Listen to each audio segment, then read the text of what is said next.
Penemuan bunga yang diduga bunga bangkai di kebun kosong samping permukiman warga Gang Hamansur, RT 009 RW 008, Kelurahan Joglo, Kecamatan Kembangan, Jakarta Barat, menggegerkan warga.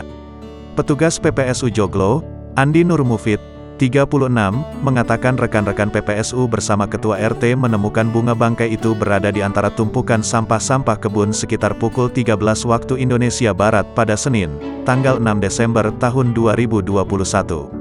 Awalnya kita lagi disuruh bersih-bersih saluran sama Pak RT, kemudian pas kita lagi kesini, kebun kosong, tahu-tahu ditemukan ada bunga ini, ujarnya kepada tribunjakarta.com pada Selasa, tanggal 7 Desember tahun 2021.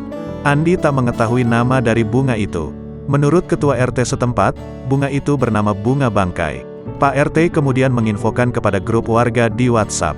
Dari situ semua penasaran datang ke sini, lanjutnya. Andi dan rekan PPSU yang lain kemudian merapihkan sekitar lokasi penemuan bunga bangkai. Terlihat pagar dari batang bambu dipasang di sekeliling bunga itu.